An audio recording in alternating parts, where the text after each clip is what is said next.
You are listening to the Real Faith Stories podcast, interviews with people who chose to boldly follow their faith. I'm your host, Brian Robinson. Now, let's meet our guest and hear their story.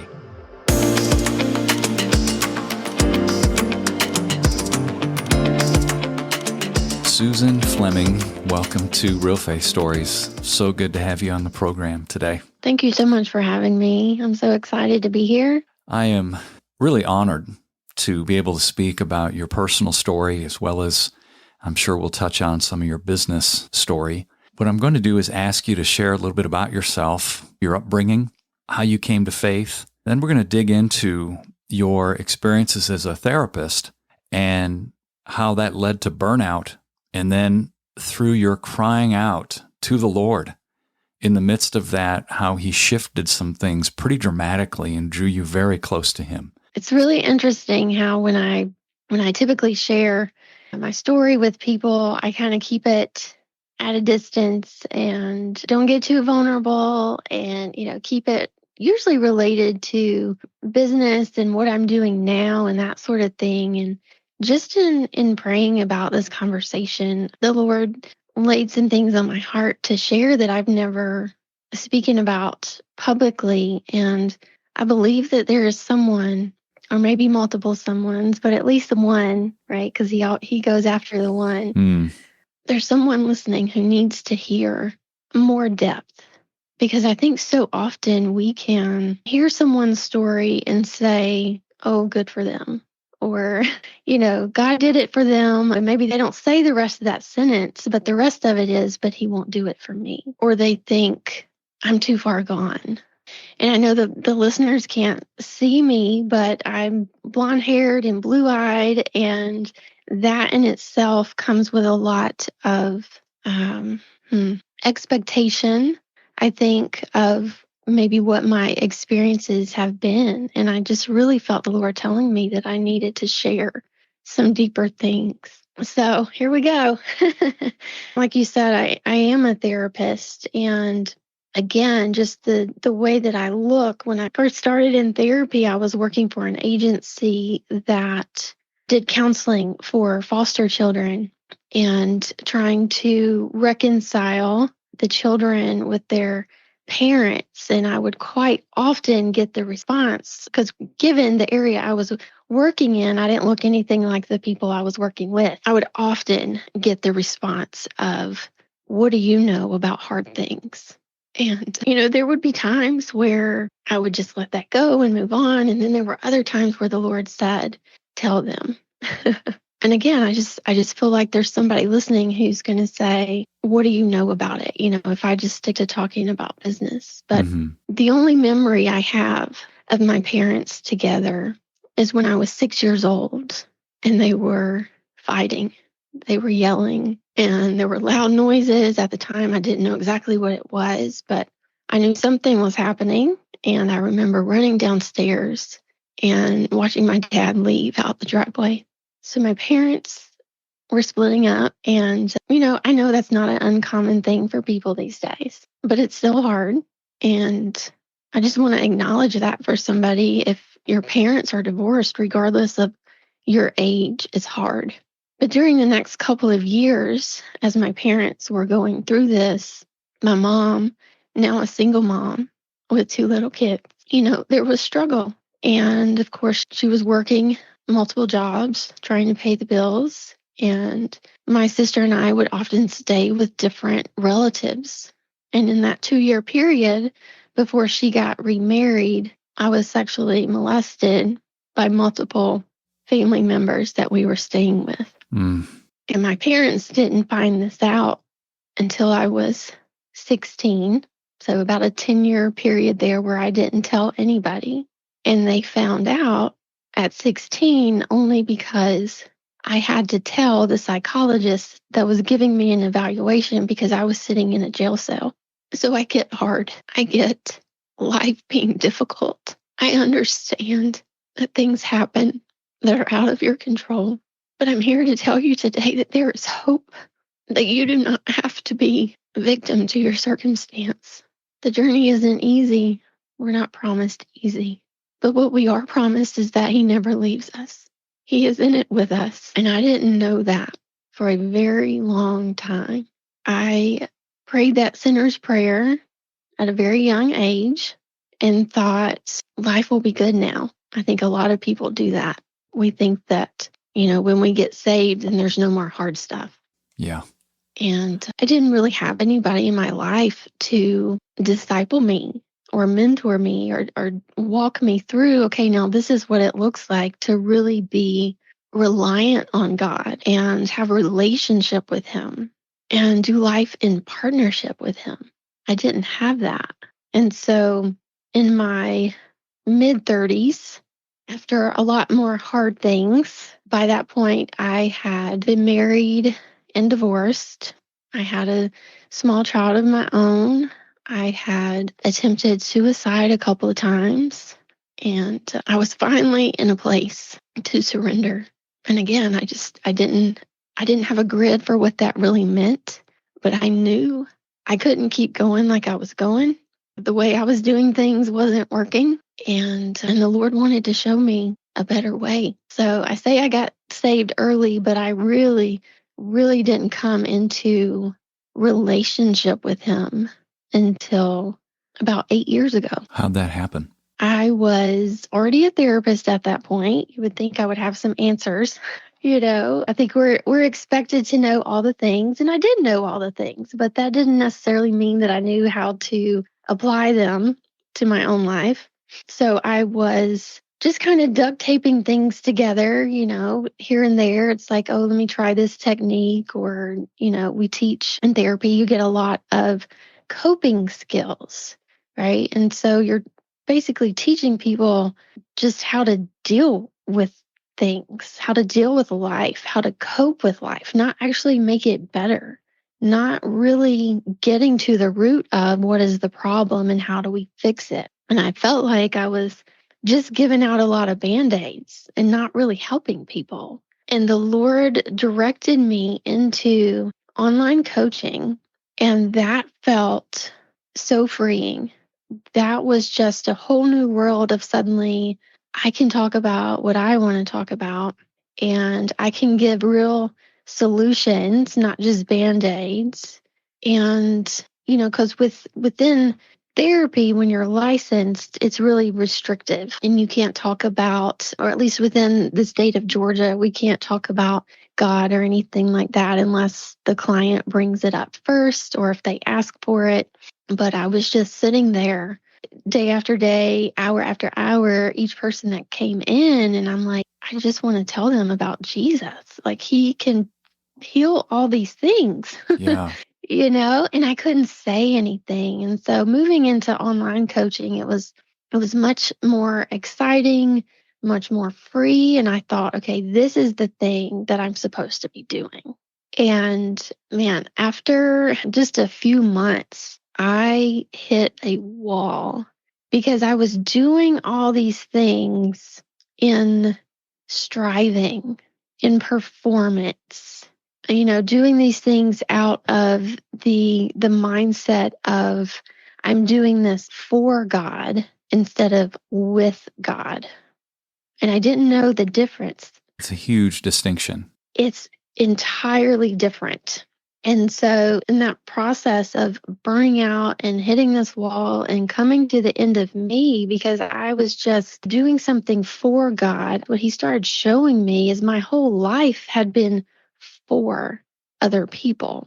It had been about meeting their expectations.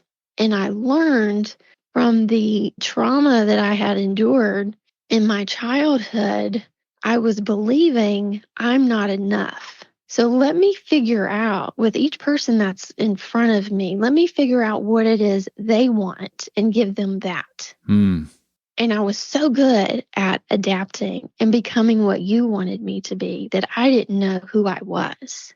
So when you transition into an entrepreneurial space where suddenly you're it, like you're the only person in your business, there's nobody sitting in front of you telling you what to do.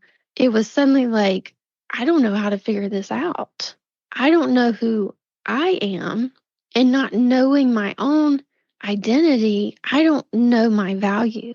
I don't know my worth. I don't know what I bring to anybody. I don't know why anybody would want to work with me. Even though I had, like, logically, I can think through that and go, okay, I've got all these skills. I have a master's degree. I've been doing therapy for years. Like, obviously, I know how to do things. Yeah. When I moved into this different world of coaching, it was suddenly like as if I had amnesia and didn't know how to do therapy anymore. Like it.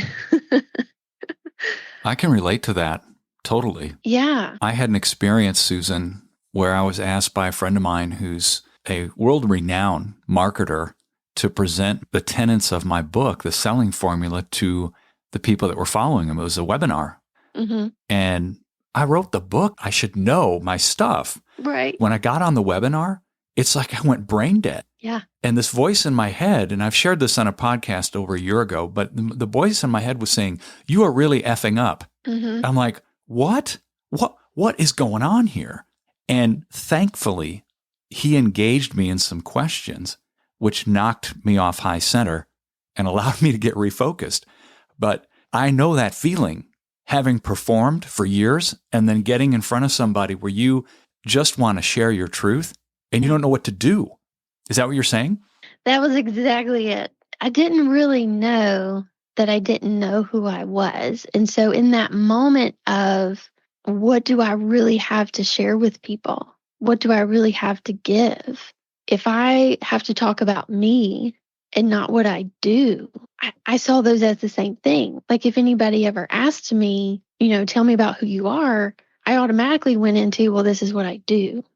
There wasn't that distinction of my identity being separate from a therapist or a mom or, whatever the role is that I'm in that particular situation. But in that moment, what I started to see was I didn't believe I was enough just by being Susan. I know that's what a lot of people are dealing with right now. And that's why, we have kids who get done with school and go, okay, now I need to take time off and go figure out who I am. True. We're all searching for that who am I piece. And for a lot of people, they find their identity in what it is that they do, and they go after a particular profession because of how it looks or because of how much money they can make. And again, getting into coaching, and now it's my business. I'm not working for anybody. I even twisted that into, okay, well, now I'm working for God, right? Like that sounds really good. It sounds good. But after a few months of that, like I said, I hit that wall of, I'm done. Like this isn't working. I don't know what I actually have to give. Does that make sense? Totally. Obviously, that begs the question, what did you go through?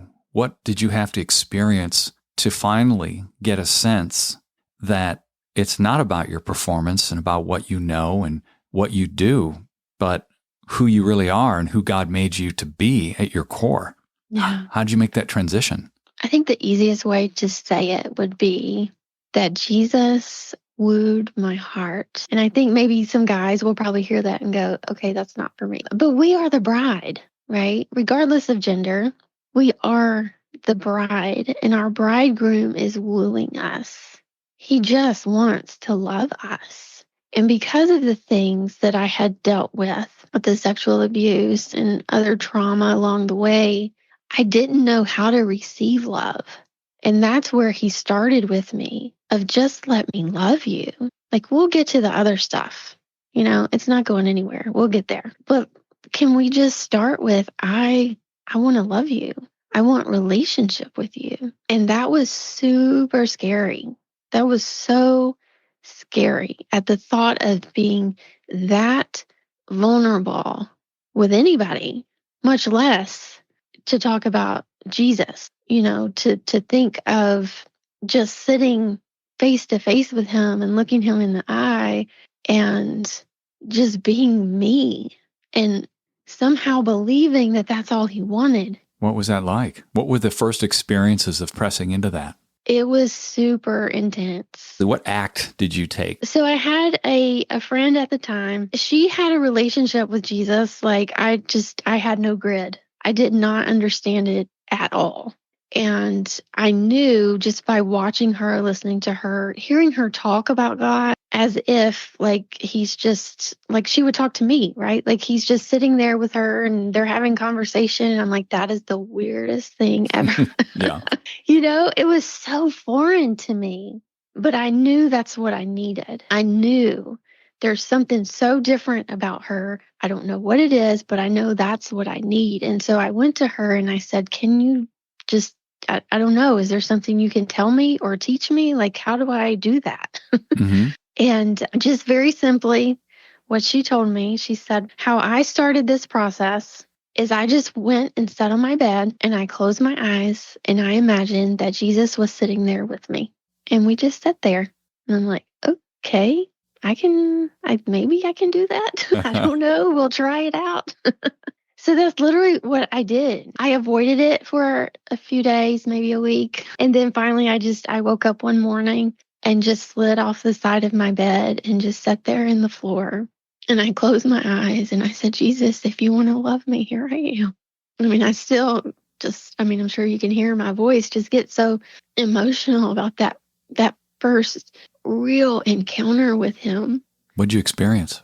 Just sitting there with my eyes closed, I did like she said, I just imagined that he was sitting there with me and he took my hand and immediately I was back at, sorry. It's okay. I was back at my wedding day, but instead of my earthly husband being there, I saw Jesus. Wow. And it just instantly in that moment, I knew that's all I need. It felt like an eternity, but realistically, it was like maybe 10 seconds. That's amazing. But it was just so intense. His love is it's so overwhelming in the best way possible. And that's the scary part for people is that it is intense, but it's so healing and so freeing. And so we started this journey together where every morning I would get up and I would just invite him to love me. And every day he would show me something different. It still does. And there were so many initially, like in the beginning, there were so many healing moments to where he would take me back into those difficult memories and just show me where he was in those moments. It healed me in ways I don't even know how to explain. I didn't even know was possible to go back into those difficult things. Because what we don't realize, I learned this along the way, is I was accusing him of not being with me. I didn't know that's what I was doing, but that was my anger towards him. My heart's cry was, you left me. You said you would never leave me and you left me. And him taking me back through those memories and showing me I was right there with you was just, it's so incredibly powerful because like I said earlier, I think that people think or they have the expectation of I'm going to pray this prayer and I'm going to have Jesus and then everything's going to be great. But his promise is that I never leave you. So him showing me that he never left me. I mean, that just rocked my world. It's overwhelming. It is. It's so overwhelming. And so I do that. I take my clients through those kind of encounters now. And it's just so beautiful that he shows up for each person in the exact way that they need to see him. Like no two people that I know have ever had the same experience. Wow. And it's just so amazing. And I think that's part of the reason I don't normally share my experience a lot because I don't want people to go into it with okay, well, he's going to show up like this. And then if he doesn't, they're disappointed or they think they've done something wrong. But he shows up for you in the way that you need it, And a lot of times too, I think we get hung up on, I didn't see anything, or it's hard for me to imagine that he's there. well, that's fine. Maybe he wants to speak to you in a different way. It's not always that we see something. Even for me, I don't see him every time I do this. Sometimes I hear him. Sometimes I just have a knowing of what he's telling me. There have been other times where I've tasted something. That's an interesting one. Yeah, it is. When you get a smell or a taste and you're like, I know that's not in the room, or I know I wasn't just eating that. Like, why am I, why do I have that? So just in those moments, it's like, okay, Holy Spirit, what is that about? Why am I tasting apples right now? And maybe he takes me to a memory, or maybe it reminds me of somebody that I know, or, it could be a lot of different things, but I just love how he shows up for each one of us in the way that we need it. And I really feel like there's someone hearing this and they're starting to connect some dots. And there are some things that they've been dismissing, telling themselves, oh, I didn't really see that. I didn't really hear that, or just kind of brushing it off. And you need to know that that's God talking to you. He wants your attention. He has love for you that you can't imagine. And somebody needs to hear that. Don't keep dismissing those things that seem like coincidence or just your imagination. It's real, and it's him. So powerful. There's one aspect of your story I'd like to circle back on for a bit, and that is the transition from performance to partnership with the Lord. Mm-hmm.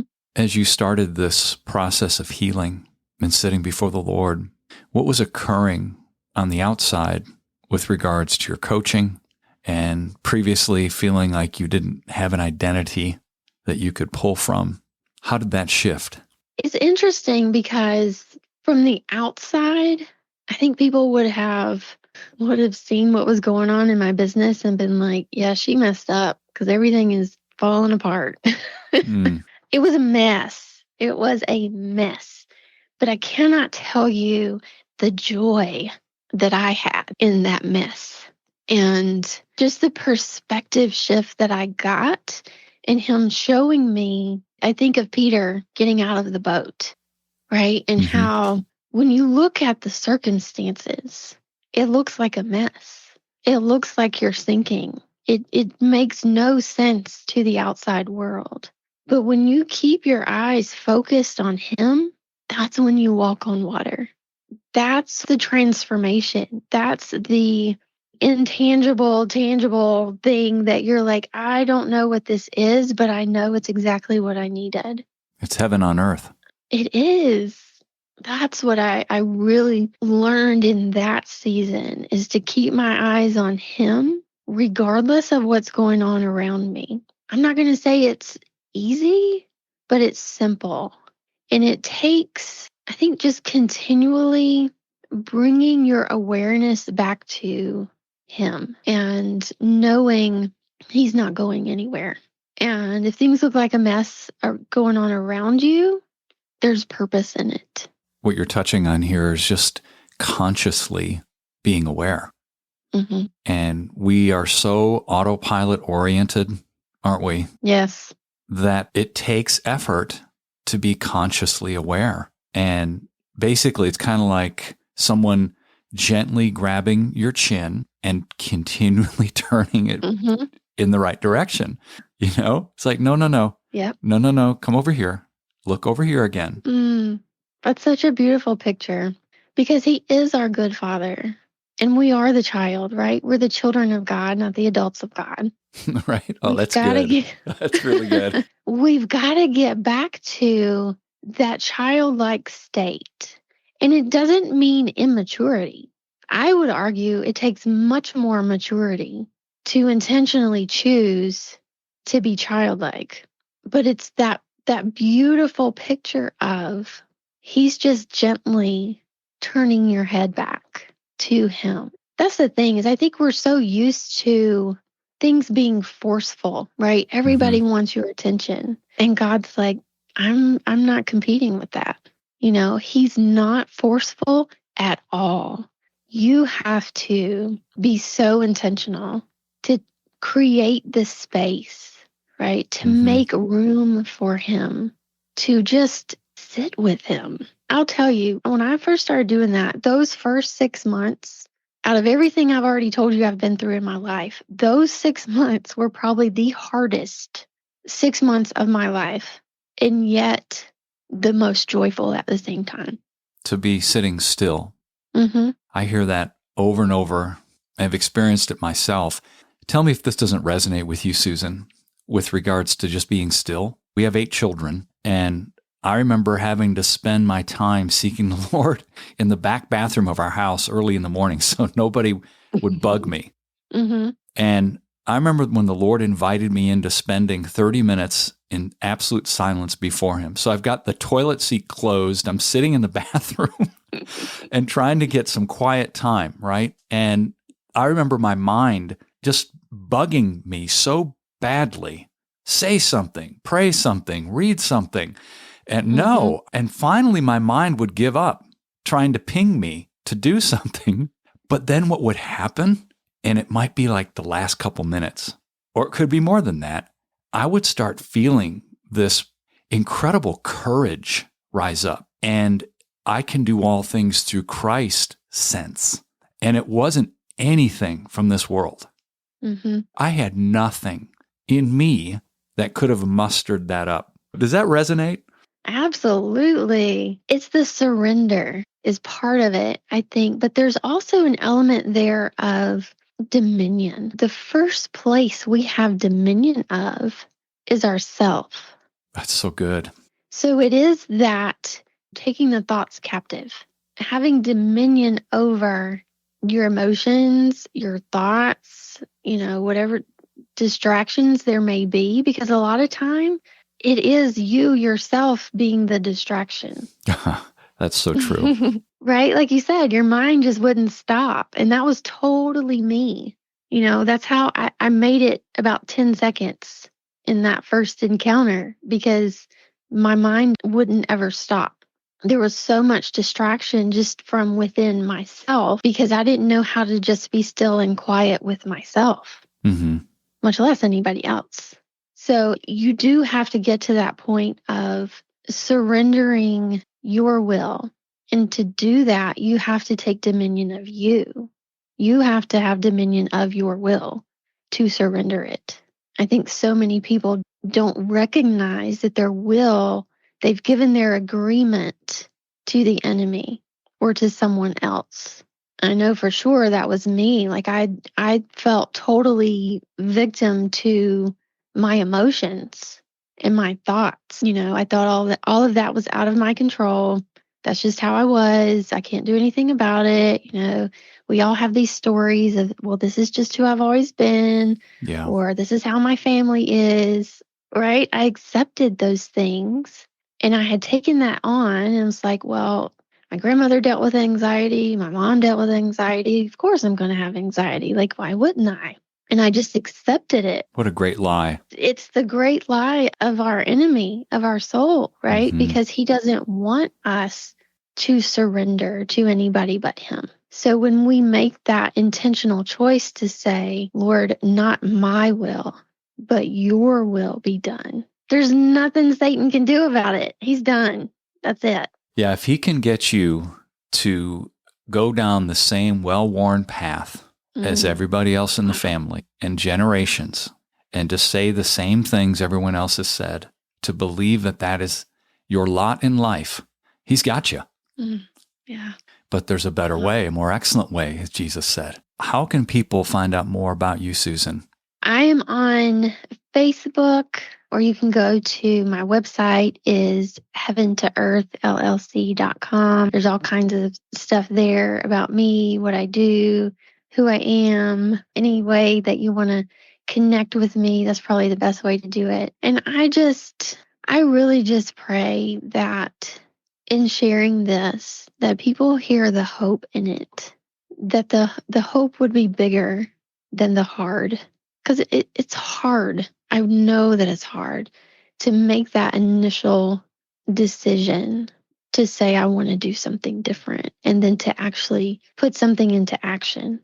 It can be really, really difficult. That is my prayer today for anybody that hears this, that they would, yes, hear the hard in my story, but let the hope be bigger. I think a lot of times we identify with people's difficulties and then we let it stop there and say, yeah, the world's just hard. And I really just want people to hear hope in this story, that if I can start at 10 seconds, there's no start that is too small. Yeah, exactly. God just wants your yes. If that's the strength that you have today to say one word, just say yes. And he can work with that. He can work with anything. Yeah. Just give him something. Well, as we finish, I would love to have you pray for our listeners. Lord, you are so good. I just thank you. Thank you for this time that we've had to be together to talk about you, to bring glory to you. I pray that each person listening would hear you, whatever the words are that they need to hear, that they would hear you drawing them in, that they would feel you wooing their heart, and that they would just say yes, that there would be enough faith and trust there, right? If we have a mustard seed, to just say yes, that you take care of the rest of it. You show up in the way that we need you to. Lord, I thank you. You are so good and you never stop, that no one is too far gone. There is always hope because you are always in it with us. Thank you for Brian and his willingness to put these stories out. I thank you for his yes. Just pray that you bless everyone listening, that they would encounter you in a more real way today than they ever have before. In Jesus' name, amen. Thank you, Susan, for sharing so deeply. Really appreciate it. You're welcome. Hey, everyone. Thanks for listening. Please make sure you subscribe to the show and share this with someone you believe would be encouraged and motivated by these stories. Until next time, I'm Brian Robinson, reminding you that the greatest decision you could ever make is to ask Jesus Christ to become the Lord of your life. If you haven't done that, read Romans chapter 10, verses 9 through 11. Thanks again for listening.